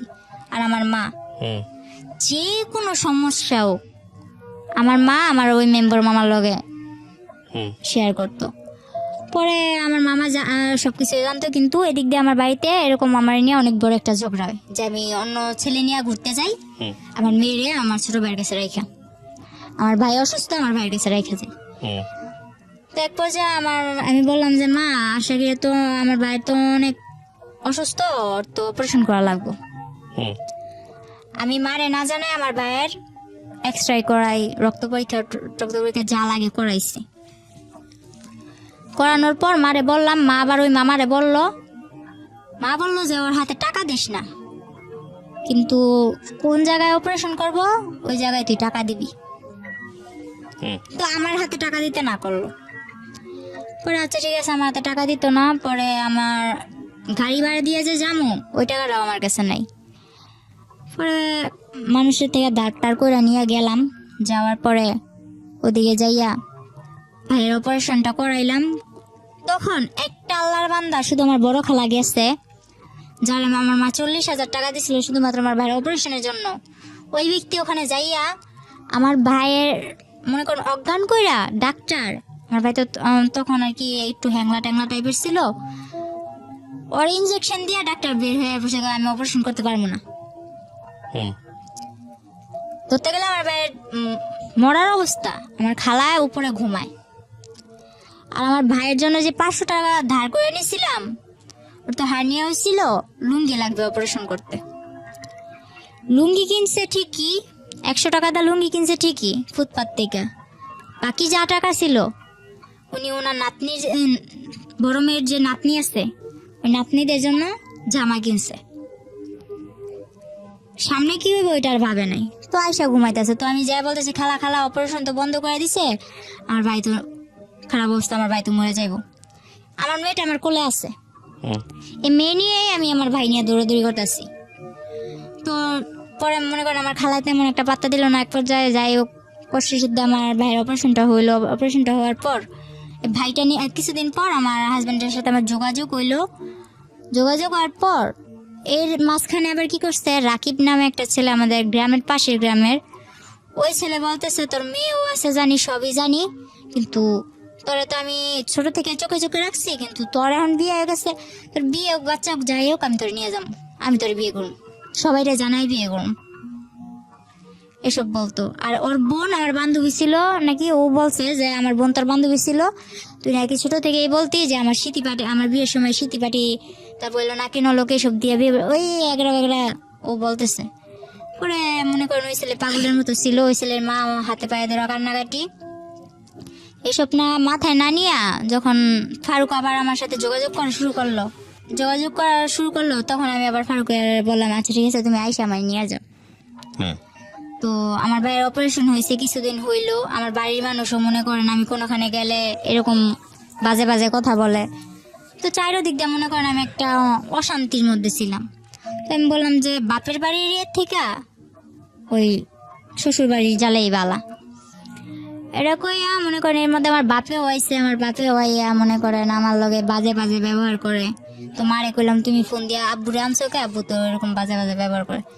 তো মায়ে বলতেছে কষ্ট করে চল, আর একটা বছর পর তো আমি আইয়ে পড়ব। পরে আমি ফারুককে খবর দিলাম, ফারুক এসে আমার নিয়ে গেল। নিয়ে যাওয়ার পর আমার অপারেশনের ভাই 2 মাসও হয় নাই, নিয়ে গেলাম ওখানে যাই, আমার ভাইয়ের ওষুধও বন্ধ। ওই যে আমার স্কুলে ভর্তি করাইছিল ওটা, তখন আবার আমি বললাম যে আমি শুরু করি, মোটামুটি শুরু করতেছি। তখন আমার ভাই ছোট, আমার ভাই তো অপারেশনের মানুষ, একটু কিছু খাইতেই চায়। তখন আমি আলাদা করে চলে গেলাম, আমার সংসারে আমি চলে গেলাম। তখন অনেক একটা ভালো দিক ছিল আমার, মনে করেন 3টা মাস আমি যেমন জান্নাতের মধ্যে ছিলাম, এরকম আমার মনে হয়েছে। আমার স্বামী, সংসার, ভাই, আমার মেনিয়া, অনেক ভালো একটা দিক ছিল। ফারুক পরে 3 মাস পর কি হইলো, ওর মা ওরে কি বুদ্ধি দিছে জানি না, 3 মাস পর ও হঠাৎ একদিন রাত্রে আমার ভাই বলতেছে যে আপু তোমার ঘরে কারেন্ট গেছে, গরম লাগতেছে, আমি তোমার শ্বশুর ঘরে যাই শুই। তো গেল আমার ভাইয়ের, আবার আমি ওখানে নিয়ে মাদ্রাসায় ভর্তি করে গেছি। হুম তো ওর পড়ালেখা নিয়ে ওই ব্যস্ত, তারপর আমি আর কি বই নিয়ে বসছি। হুম বই নিয়ে বসছি, আমার শ্বশুর আসছে এর মধ্যে, বলতেছে কি রে পড়স? বলতেছে হ্যাঁ পড়ি। পরে বলতেছে আচ্ছা ঠিক আছে পড়, আমি কি বসে থাকবো? আমি কই না। কই ফারুক কে আইছে? আমি কই না আসে নাই। পরে আমার শ্বশুর ফোন দিয়ে বলে তুই কই? বলে আমার আসতে দেরি হইব, তোমরা যাই ঘুমাই পড়ো। তো আমি না খাইয়া বসে আছি, ও আসবো আমি খামু। আমার মেরে ঘুম পাড়াইছি। রাত্রে 12টা বাজে ও একটা মেরে এসে দাঁড়ায়। পরে আমি এত কিছু মাথায় নিই নেই, আসতেই তো পারে। তো এটা যে কে আমার ধারণা ছিল না। আনলাম ঘরে, আমি চিল্লাচিল্লি করতেছি এত দেরি করে আইসো। তারপর হঠাৎ করে খেয়াল করলাম যে উনি কে। বলে যে এটা তোমার আপা হয়, ওটা আমার আপা হয়। পরে যখন বললাম, তারপর বললাম যে আপা হয় তো ভিতরে আসেন। আসলো। পরে আমি বললাম যে হাত মুখ দিয়া খাওয়ার জন্য আসো। তো হাত মুখ দিয়ে গেল, মেয়েটা মাঝের দরজায় খাড়ায় আছে, নড়েও না চড়েও না, এক টিপে দাঁড়ায় আছে। তো আমি বলতেছি যে আপারে ডাক দাও, তুমি খাইবা, উনি কি চেয়া থাকবো নি? তারপরে মেয়েটা বললো না আমি খাইছি। ফারুক কি করলো, আমার সামনে ভাতগুলো নিয়ে সবসময় ওই 3 মাস ও খাইয়া তারপর আমার খাওয়াই দিত। ওই দিন কি করলো, ও ভাত নিয়ে নাড়তেছে। তো আমি বলতেছি তুমি খাইবা কোন সময়, আমি বা খামো কোন সময়? এতক্ষণ ধরে বসে আছি, আমার খিদা লাগছে, তাড়াতাড়ি করো। ও বললো কি আমি খাই আসছি। ও বাইরে থেকে ওই মেয়েটার সঙ্গে একসাথে খাইছে। তো আমি বললাম আমি এতক্ষণ ধরে না খাইছি আর তুমি বাইরে থেকে খাইছো? হ্যাঁ। পরে আচ্ছা ঠিক আছে, না খাইলে নাই, এত কিছু মনে নেই নাই। পরে ও আমার ডাকতেছে যে আসো বিছনাটা করে দিয়া যাও। তো আমি বলতেছি আপা শুইব কই? পরে কইতেছে যে তুমি ওই রুমে বিছনা করো, ওই রুমে বিছনা কইরা বাবুরে ওই রুমে নাও। তো যে ওয়াল ক্লকটা ছিল ওইটা আমার বাবুরে উপরে নিয়ে ওয়াল ক্লকটা টান্দা নিয়ে বলতেছে ওই রুমে। আচ্ছা ওই রুমে বিছনা করলাম। তো আমি ভাবছি ওই রুমে আমার সাথে শুইব, আফুটা একা এদিকে শুইব। পরে ও কি করলো, ও খাটের মধ্যে বসে আছে। আপুরে বললো যে তুমি শুয়ে পড়ো। তো আপু ওর পাশ দিয়ে যাইয়া খাটের মধ্যে শুয়ে পড়লো। ও বসে আছে, ও নড়ে না। পরে আমি বললাম কি ব্যাপার, তুমি আসো না? ও আসে না। তখন আমার মনে কিছু একটা বাড়ি খেলো। আমি সারা রাত মাছ দরজায় বসে আছি, কিন্তু আমার কোনো কথা নাই, শুধু চোখ দিয়া পানি পড়তেছে যে আসলে কি হইতেছে। পরে সকালবেলা আমার শাশুড়ির খবর দিলাম। খবর দেওয়ার পর আমার শাশুড়িও কিছু করলো না। 3 দিন মেয়েটা আমাদের বাড়িতেই থাকলো। কিন্তু আমার ভাইরে এক বিন্দু বুঝতে দেয় নাই যে ফারুক ওরা আনছে কি ভালো মন্দ। আমার ভাইরে এতটুকু বুঝতে দেয় না, যার জন্য আজও পর্যন্ত আমার ভাই বলতে পারে না এসব কিছুই হয়নি। পরের দিন যখন ওর মার সাথে আমি বললাম যে এরকম এরকম করে আনতেই পারে, ভালো কথা, বিয়ে করছে ভালো কথা। আমি কিন্তু বিয়ের কথাটা তুলি নাই। আমি যখন বলছি এই মেয়েটা কে, ও আনছে খালাতো বোন বইলা, তো খালাতো বোন ভালো কথা, তো এক বিছানায় থাকে কি কইরা? কয় তুই ছোট মানুষ, এসব বুঝবি না। তো হ্যাঁ আমি মানলাম আমি ছোট মানুষ, আমার বয়স 14, কিন্তু আমার তো এতটুকু বুঝার ক্ষমতা আছে এক বিছানায় কি করে শোয়। তো পরে আমার বললো কি যে হ্যাঁ বিয়ে করছে, আনছে, তো তোর কি? এটা আপনাকে কে বলেছে? আপনার শাশুড়ি? শাশুড়ি বলতেছে। তো আমার শাশুড়ির ঘরে নিয়ে যায়, আমার শাশুড়ির ঘরেই থাকে, ফারুক আমার সাথে থাকে। আমার ভাইটা মাদ্রাসায় আসে যায়, আমার ভাই কিচ্ছু জানে না। পরে মনে করেন 3 দিন পর ওই মেয়েটা ওই মেয়ের বাসায় চলে যায়, আমার ঘরে আবার অশান্তি শুরু হয়। ফারুকের মেজু বোন যেটা, ওটার হাজব্যান্ড আবার ঘর জামাই থাকে, ওটাকে আইনা আমার ঘরে তুললো। আমার সংসার তো চলেই, এর মাঝে ওই সংসারও এ ঘরেই থাকবে।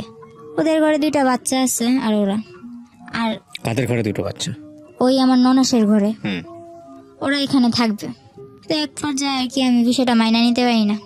আমি অনেক চিল্লাচিল্লি করার পরে ওরে বলি যে আমি এগুলা পারবো না। আপনার বিয়ে হয়েছে 12 বছর বয়সে, আপনার কথা যদি ঠিক থেকে থাকে তখন আপনার বয়স 14 বছর। আপনার তখন একটা বাচ্চা হয়ে গেছে। বাচ্চার বয়স তখন কত, 1 বছর বা 2 বছর? হ্যাঁ 1 বছর। 1 বছর। আর আলটিমেটলি হচ্ছে এই সময়ে আপনার হাজবেন্ড আরেকটা বিয়ে করেছে। ওকে।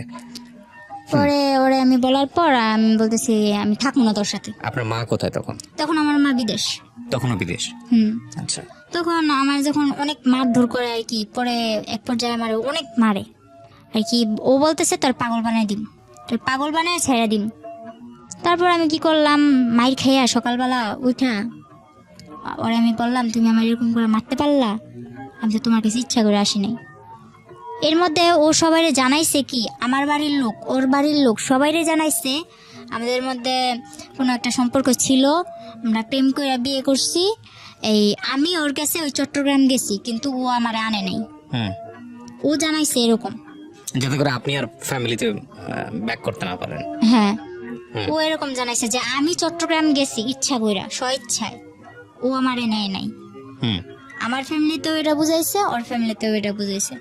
তো আমি যখন ওর ভাত খামু, ওর সংসার করমু, আমার ভিতরে এত কিছু ছিল না যে হ্যাঁ আমি ওর কথাটা দুই করমু। আচ্ছা ঠিক আছে, ও যা বলছে এটাই সত্যি, আমার সত্যি মিথ্যার প্রয়োজন নেই। এটা ভাইবা আমি ওর আর কিছু বলি নাই। আমার বাড়ির লোকেরা, তারপরে কি হলো, আপনার কি করলেন আপনি? হ্যাঁ পরে মনে করলেন আমার বাড়ির লোকেরা সত্যি কিছু বলি নাই। ও আমার অনেক মারার পর আমি যাই কেস করি একটা। কেস করলেন? আমি জানি না, ওর দিকে রাস্তাঘাটও চিনি না। মাইর খাইয়া সকালবেলা আমার ভাইটার আর আমার মেয়েটারে না খাওয়া অবস্থায়, এর মধ্যে এই মারামারির মধ্যে ও আমার 1 মাস না খাওয়ায় রাখছে। হ্যাঁ, তো আপনি 1 মাস তো না খেয়ে থাকতে পারেন না, মানে খাওয়া দাওয়ার কোনো রুটিন ছিল না আসলে? রুটিন বলতে কি, ও আমার টোটালি কোনো কিছু খাইতেই দেয় নাই। ওই পাশের যে ঘর ছিল না, উনি টিনের ঘর ছিল, তো আমার টিন কাইটা নিচ দিয়া খাবার দিয়া যাইতো, কিন্তু আমার শাশুড়ি জানতো না। ওইটা খেতেন আপনি? ওটা খাইতাম। তো পরে আমার ভাইয়েরও ওটা খাওয়াইতাম, আমার মেয়েরও ওইটা খাওয়াইতাম। পরে যখন ওনারা জানতে পারলো যে উনি আমার এরকম করে খাবার দেয়, ওনার উপরে কিন্তু অনেক চাপ সৃষ্টি হয়েছে। কে ছিল উনি? উনি কেউই ছিল না, ওদিকেরও কেউ ছিল না, কিন্তু ওখানে যে জায়গা কিনছে, জায়গা কিনা বাড়ি ঘর করছে। আপনাদের প্রতিবেশী আর কি? হ্যাঁ। তো আপনি যেটা বলছিলেন যে আপনি পুলিশের কাছে গেলেন, মামলা করলেন, কিভাবে করলেন? মনে করেন ও আমার 500 টাকা দিছিল যে ডাক্তার কাছে যাবি, ওই টাকাটা নিয়ে রাত্রে মাইরা আবার রাত্রে 500 টাকা দিছে যে ডাক্তার কাছে যাবি। আমার যে তুই আমার প্রত্যেকবার মারস, এবার আমি তো কোনো কিছু করি না, এবার আমি কিছু করবো। প্রতিবার যখন আমার মারে, আশেপাশের লোকজন আমার বলে যে তুই ওর ভাত খাইস না, ওর সংসার থেকে চলে যা। ওর আরেকটা বউ তখন আপনাদের ঘরেই? না না, তখন ওই 3 দিন থাকার পর ওই বউর বাসায় চলে গেছে। আচ্ছা। পরে কি করছে, ও পেশায় কি করতো? ফারুক পেশায় কি করতো? তখন আমি গাড়ি কিনা দিছিলাম। কিসের গাড়ি? ওই মিনি ট্রাক গুলো আছে না, ওগুলো চালাতো? হ্যাঁ। মানে এটা আপনার মার টাকা দিয়ে? মার টাকা দিয়ে না, কিস্তি তুলছি, কিন্তু মার থেকে নিতে হইতো কিস্তিগুলো আর কি, মার থেকে ধরতে গেলে আদায় করা হইতো। ঠিক আছে, বলেন তারপর। কি রাস্তায় যা দাঁড়াইছি, এমন অবস্থায় আমি পুলিশের কাছে যাইতে, যে কোন জায়গায় যাইতে ওইটাও জানতাম না। তো এক পর্যায়ে একটা লোক আমার দেখা বললো যে কই যাইবা, বললাম এরকম রাস্তা, আমি কেস করবো। তো ওই লোকটা বিনা স্বার্থে বিনা ভাড়ায় আমার নিয়ে যায় থানায়। তারপর যে কেস লেখলো, উনি 200 টাকা রাখছিল। এরপর স্যারের কাছে নিয়ে যায়, স্যারের কাছে নিয়ে যায়, এসআই মনে করেন বলে আচ্ছা ঠিক আছে দেখবো, টাকা দেন। তো 500 টাকা আমার কাছে ছিল, তারপর কইছে আমার কাছে 1 টাকাও নেই। আমি এরকম রাস্তার মধ্যে আসছি, এক ব্যক্তি আমার নিয়ে এসে, আমি এতটুকুই, এর বেশি আমার কাছে আর কিচ্ছু নেই। এটা শোনার পর যে কেসটা লেখছে, উনি চোখের পানিগুলো ছাইড়া দিল। এরপর মনে করেন আমি বললাম আপনি আমার কেস যদি নেন, যদি মায়া লাগে, যদি আপনার ঘরে মেয়ে থাইকা থাকে তো নেন, আর যদি না নেন তাহলে কিছু করার নেই, আমি চলে যাই। এটা বললে আমি চলে আসি। চলে আসার পর ওনার নাম্বারটা নিয়ে আসি, এসআই স্যারের নাম্বারটা আমি নিয়ে আসি।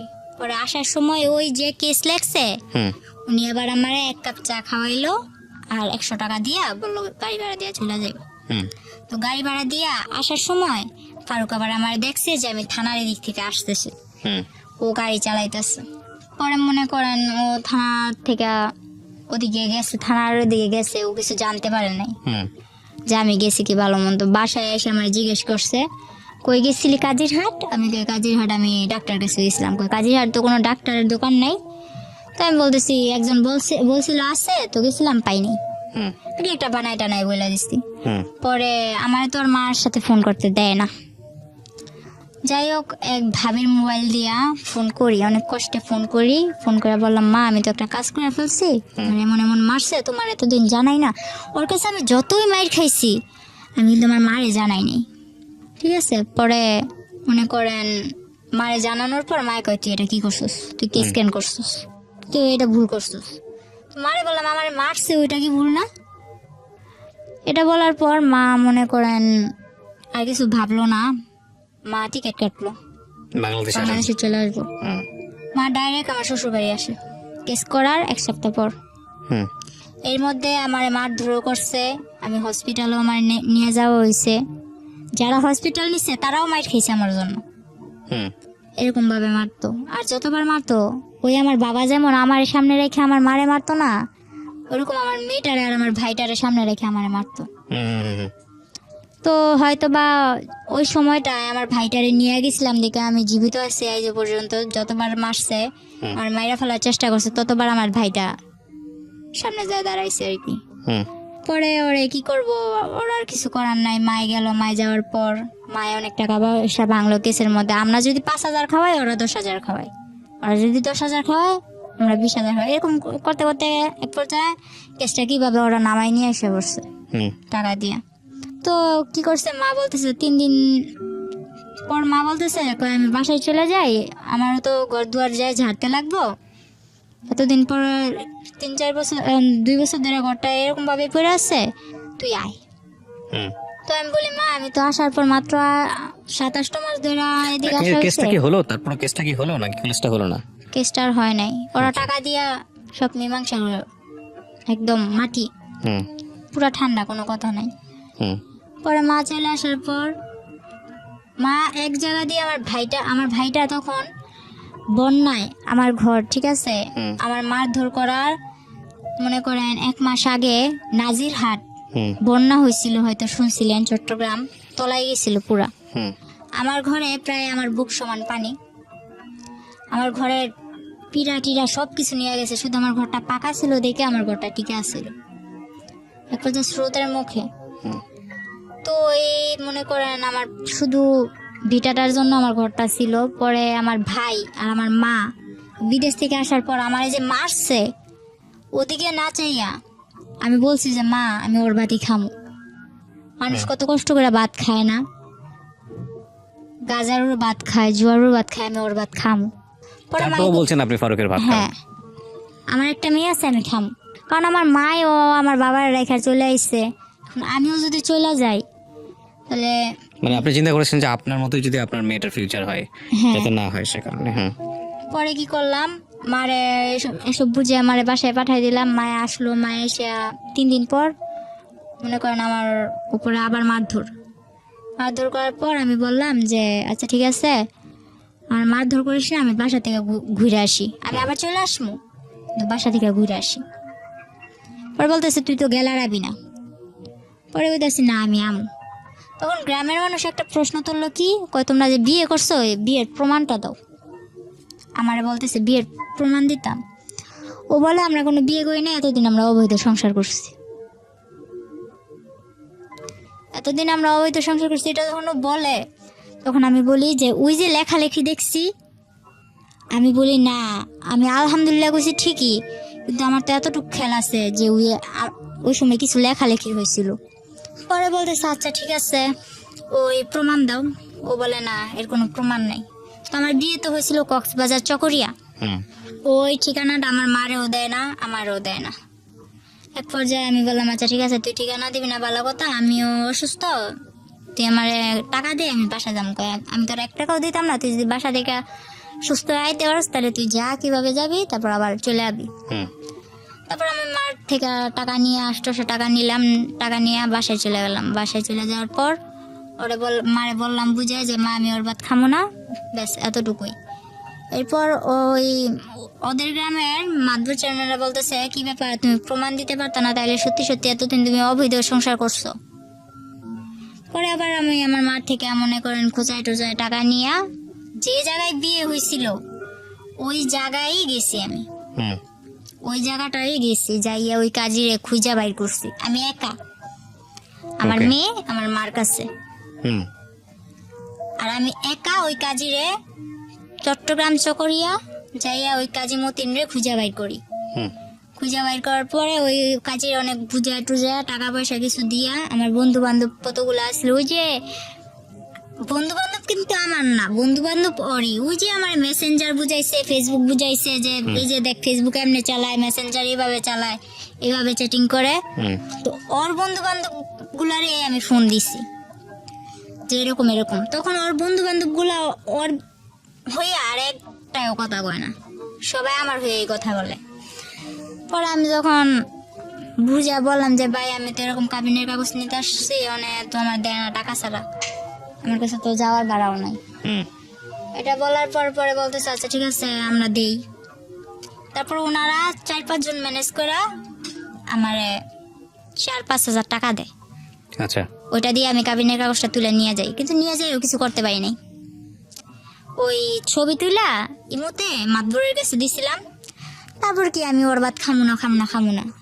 এর মধ্যে আমার বাবা কি করলো, 12 বছর পর আমার মারে বললো কি আমার মেয়ের সাথে এত বড় অন্যায় হয়েছে। যে বাবা নি বলতো যে ও আমার জন্মের না, ওই বাবা বলতেছে আমার মেয়ের সাথে যখন এত কিছু হয়েছে আমি শেষ দিকে ছাড়ব।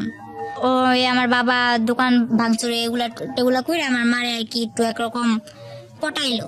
মারে পটানোর পর মা বলতেছে 12 বছর পর যখন ও মেয়ে স্বীকার করছে, মেয়ের জন্য এত কিছু করতেছে বা করবো, তাইলে ওরে আমি আনতেই পারি। গ্রামের সবাই বলছে দেখ তুই ওরে আনিস না। আমার বাবারে ডাইরেক্ট 2 হাত দানা করছে যে ওরে কিন্তু তোর সংসারে আবার আনিস না। তো আমার মা আনছে, আনার পর আমরাও ভাবছি বাবা পাইছি দুনিয়া পাইছি। তো বাবা পাইছি দুনিয়া পাইছি এটা ভাইবা বাবারে খুব হাসি মুখে অনেক 6-7 দিন সংসার কাইটা গেছে। পরে আমি বললাম যে আমি কিছু একটা করবো, নয়তো তো আমার মেয়েটার ভবিষ্যৎ অন্ধকার। এটা বলার পর এই 1 সপ্তাহের মধ্যে আমার মারে আমার মা এতদিন যে বিদেশ করছে যা ছিল আমার বাবা হাত করে নিছে। মানে এইসব কাজ করে, মানে এই ধান্দাবাজি করে। তো আমার মারে কিভাবে এসব করে আমার মা বুঝতে পারে নাই যে আমার মারে একদম সর্বশান্ত করে দিচ্ছে। তারপর আমার মা কি করলো, এই 1 সপ্তাহের মধ্যে এরকম করার পর আমি বলতেছি, আমার বাবাও কি করলো আমার মার সাথে আবার ঝগড়াঝাটি। তো যখন বললো তুই এরকম করলে কোনো লাভ নাই, এখন সবকিছু তো আমার বাবা বলতেছে মারে এই কথা বলার পর মা বললো আচ্ছা ঠিক আছে সবকিছু তোমার, তাহলে তুমি সংসার চালাও। কই চালামু, আমি ভুষামাল রাখছি, এই ভুষামালের জন্য তুই টাকা দে। তো মা বললো আমি টাকা দিম কইতে, যা ছিল তোমার তো দিয়েই দিছি, বলে কিস্তি তুলে দে। শেষ পর্যায়ে মা একটা কিস্তি তুলে দেয়। কিস্তি তুলে দেওয়ার পর বাবা ওই কিস্তির টাকা মুকা নিয়ে বাবা চলে যায়। তো ওই সময় আমাদের সংসারটা এরকম পর্যায়ে যায়, একবেলা খাইতো আর একবেলা তাকায় থাকি। তখন আমি বললাম মা আমি কিছু একটা করবো। তো মা কি করলো, বয়স বাড়াইয়া আমার জন্ম তারিখ হলো 2002 সালের এপ্রিল মাসের 3 তারিখে। তো আমার জন্মের 1995 সালে না কয় সালে কি আমার 25 বছর করে একটা পাসপোর্ট করে, জন্ম নিবন্ধনের কার্ড করে 11 দিনে আমার মা পাসপোর্টটা বের করে টাকা দিয়া, ধার করে টাকা নিয়ে আমার পাসপোর্ট করছে আর বাহিরে পাঠাই দিব। বাবা 1 মাস পর আবার আইসা বলতেছে আমি সংসারের হাল ধরমু, মাইয়াটা বিদেশ পাঠান লাগতো না, মাইয়ারে বিয়া দিব। আমার মেয়েটা আছে বলতেছে নাতিন আমি পালমু, মাইয়া বিয়া দিব। তখন মা এখনো জানে না, কিন্তু আমি খবর নিয়ে দেখছি এমন একটা ছেলের সাথে বিয়ে দিতে চায় যে আমি মনে করি যদি গরিবের ভাতও খায় না, বাসতলায়ও থাকে না, তাও সুখ আছে, কিন্তু যারা নেশা করে তাদের ভিতরে সুখ নেই। এটা জানার পর আমি বাবার সাথে অনেক রাগারাগি অনেক কিছু। পরে আমি আবার ফারুকের সাথে যোগাযোগ করা শুরু করি, লুকায় টুকায়। আমি চলে আসার পর বাবা 3 মাস আমার মোবাইলটা বন্ধ রাখার পর ফলে ফারুক আমারে ফোন দিয়া পায় না, আমিও ফারুকের কাছে ফোন দিতে পারি না। তো ও ভাবে যে ওর ভাত খামো না, এই জন্য যোগাযোগ করি না। তো এটা ভাবার পর ও আমার টেনশন মাথা থেকে সারিয়ে দেয়। ওই যে আগে যে একটা বিয়ে করছে, ওই বিয়ের পরও আমাদের নারায়ণগঞ্জ এর মধ্যে এদিকে এসে একটা গার্মেন্টসের মেয়ে বিয়ে করে, মানে সে বিয়ের উপরেই আছে আর কি মোটামুটি। হ্যাঁ। পরে আমি জানতে পারি যে কোনোভাবে, জানতে পারার পর ওরে বলি যে তুমি এরকম বিয়ে করছো। বিয়ে করছি ঠিক আছে, তুই যদি নারায়ণগঞ্জ আইসা আমার জন্য টাউনে আইসা কোনো একটা কাজ কর্ম ঠিক করস, তাহলে আমি তোর কাছে পড়বো, একটা বাসা লবি, তুই আর আমি থাকবো। তো আমি বললাম যে বাবা আমি বিয়ে করবো না। তখন আমার বাবা আমার অনেক মারধর করে। আপনি আবার চলে যান ফারুকের কাছে? চলে যাই না, ও আমার কাছে আসে না। আপনি জান যেতে রাজি ছিলেন? হ্যাঁ। পরে বাবা আমার অনেক মারলো, মনে করেন আমার তো বাবুর আব্বু মারছেই, ফারুক তো আমার মারছে, কিন্তু ফারুকের থেকে দেখুন আমার বাবা আমার মারলো। পরে মা আমার জন্য মা অনেক মাইর খাইলো। পরের দিন আমি বললাম যে আমি থাকবো না, আমি চলে যাবো। হুম তো কিছুতেই আমার ঘর থেকে বের হইতে দেন আমার মা। পরে কি করলাম, বললাম আমি খালাগো বাসায় যাবো, আমি আমার কাছে ভালো লাগতেছে না, আমি খালাগো বাসায় যাবো। হুম এটা বইলা 40টা টাকা নিয়ে আমি ঘর থেকে বের হয়েছি, হুম গাড়ি ভাড়া নিয়ে আর কি। 40 টাকা নিয়ে ঘর থেকে বের হয়েছি। এরপর আমি পাসপোর্ট করতে যাইয়া একটা মেয়ের সাথে, ওই সেন্টারে থাকে না, ওই সেন্টারে একটা মেয়ের সাথে আমার পরিচয় হয়েছিল। ওই মেয়েটার আমি কল করলাম হুম যে শাপলা, আমি তো এরকম এরকম বাসা থেকে বের হয়ে চলে আসছি, এখন আমি তোমার কাছে যাবো। আমি আর খালাগো বাসায় গেলাম না, আমি ঢাকা টঙ্গি চলে আসি, হুম আব্দুল্লাপুর, ওই মেয়েটার কাছে। মা তো ওদিক দিয়ে আমার মেয়ে কই গেছে, মা তো পুরা পাগল। বাবা পুরা আর কি ছড়াই দিছে যে অন্য ছেলের সাথে রিলেশন ছিল, অন্য ছেলের ভেঙে সাথে, গেছে বা এরকম হ্যাঁ কিছু। এরকম। আর এর মধ্যে আমার যে মোবাইলটা ছিল ওখানে আর কি আমার দেওর, তারপর হইলো ওর গ্রামের আশেপাশে বা অন্য যারা গাড়ি চালাইতো 2-1 জনের নাম্বার ছিল না, হুম ওইরকম নাম্বারগুলো নিয়ে সবাই আমার বাবা বিরক্ত করলো যে কার সাথে গেছে আমার মেয়ে। এগুলো আসলে লোক দেখানোর জন্য। পরে আমার বাবা এরকম করার পরে আমি চলে আসলাম। তারপর ওই ফেসবুকে ওরই বন্ধু এক আনোয়ার, ও ওমান থাকে, ও কি করলো, হঠাৎ করে আমার ফোনে ফোন দিল। তখন আমি ওই শাপলার কাছে, যে মেয়েটার সাথে আমার পরিচয় হয়েছিল, ওই মেয়েটার কাছে, শাপলার কাছে। পরে কি করলাম, ওই শাপলার কাছে যাওয়ার পর আমি ঘুম, হুম ওই আনোয়ার কল দিছে আমারে। কল দেওয়ার পর আমি রিসিভ করি না, ও রিসিভ করে, বললো যে মিম কই। বলে মিম তো ঘুমাইতেছে, ও তো অনেক অসুস্থ, ও তো ওর বাড়ি ছেড়ে চলে আসছে, ওর বাবার অনেক মারধর করছে, ও তো এখন চলে আসছে। হুম কয় ও কি কিছু খাইছে?